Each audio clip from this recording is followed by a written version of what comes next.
Good morning. Monday morning. Good Monday morning. I have to tell an interesting story here. I have to deal with this emotion every year.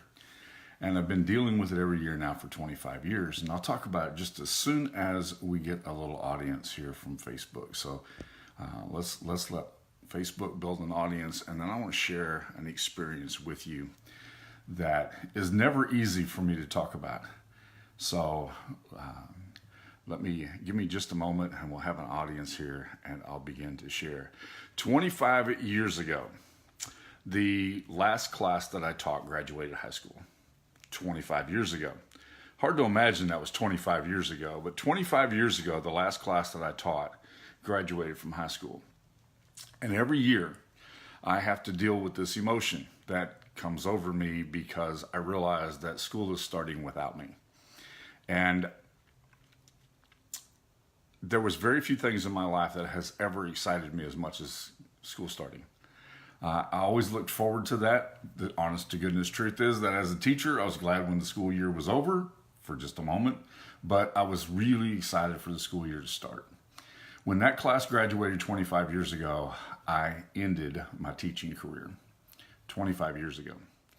Every year, whatever school district that I'm in, whenever they start school, I have this empty spot that happens because I feel like I should be there. I feel like I should be in the classroom. I feel like I should be a part of that. But I can't do that anymore. I don't do that anymore. I made the decision to walk away from teaching 25 years ago. Not going back. It doesn't mean that doesn't leave an empty spot inside of me. And so that's kind of where I'm going, Drew. So thank you for saying that. So what does a teacher do when the school starts and it starts without him? You teach. That's what you do. You teach. You do what you do what you were born to do. You do what you love to do, even if the environment changes. That's the point I want to make today, is that once you understand what you're made to do, then the container that you do it in doesn't really matter. The classroom doesn't really matter. It wasn't important that I be inside of the classroom filling out an attendance book. What really mattered was that I continued to teach.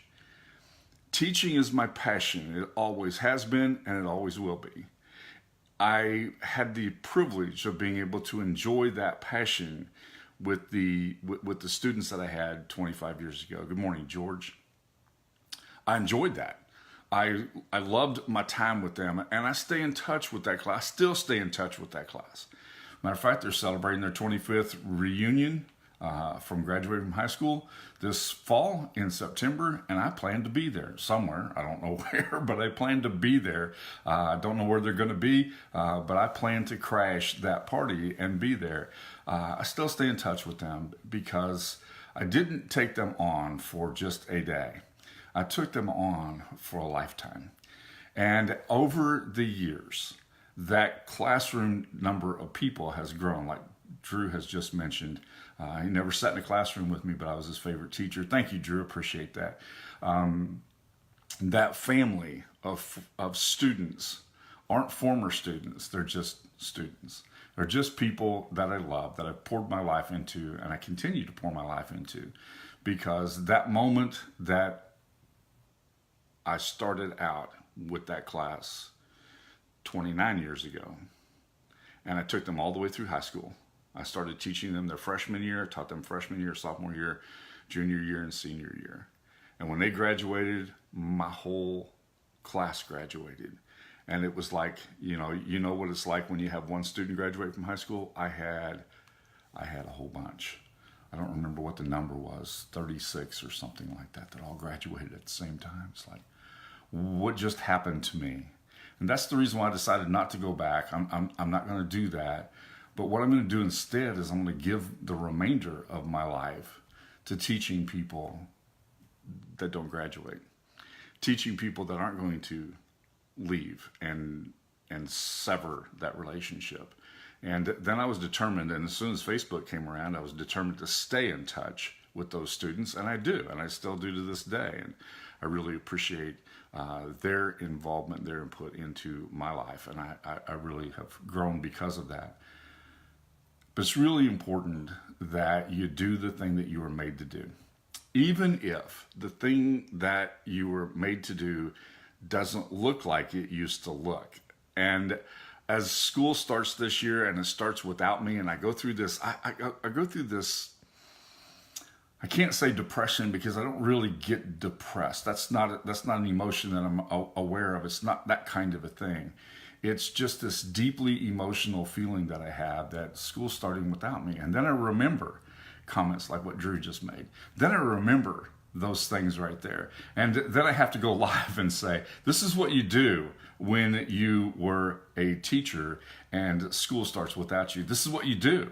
And doing that becomes valuable, hopefully, to other people. So my point this morning is really, really simple. And I'll talk about that the remainder of this week in various ways. I'm going to give you some things. I'm going to talk about the Thunderbird web tech. We're going to talk about some things that are going on, some things I'm not prepared to talk about this morning because I just wanted to dump this out. This week, school starts here on Wednesday. Our school system begins school on Wednesday. And because it begins on Wednesday, I have this strange thing I just got to unload. And I have to share that with as many people as I can because it's different. It's different. I loved my time in the classroom. I was a terrible student, but I made up for it by trying to be a great teacher. And that being a great teacher has taken on completely different roles over the years, but I have enjoyed every one of them. So I just had to vent this morning just a little bit. This is not really venting. I just had to talk. So thank you for allowing me to talk for a moment today because this is something special for me. And I can't tell you how, you'll never know the feeling that I go through. And I've had it every single year for 25 years. And that's now 3 times as much time as I spent in the classroom.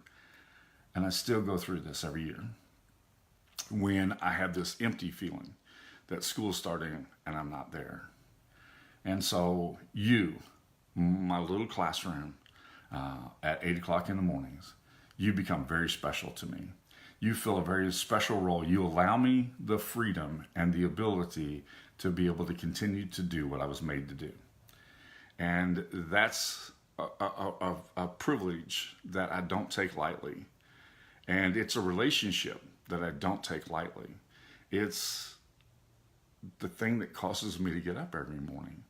It's the answer to that question that I asked myself when I walked away that last day. Now what? Now what? What's going to happen when school starts and I'm not here? What's going to happen when I'm no longer in this role? Because I'd given it everything I had at the moment. And I had to fill that back up with something. And you all have been a big part of that, filling that back up. And if I can take a moment and give you something back, then it allows me to be able to feel like I've fulfilled that role for which God created me so that I might teach. What does a teacher do when school starts without him? You teach. That's what you do. You find a classroom and you teach. It may look different than the one before, but it's a valuable one, I believe. So thank you so much for allowing me to share my heart with you this morning. It makes me feel better. I'll have a better day because of it. I'm going to go back to doing what I do, which is this morning I'm creating videos so that I can teach other people to do what they need to know to help them to be successful. Thank you so much for joining me. I love you. You really fill an important role in my life.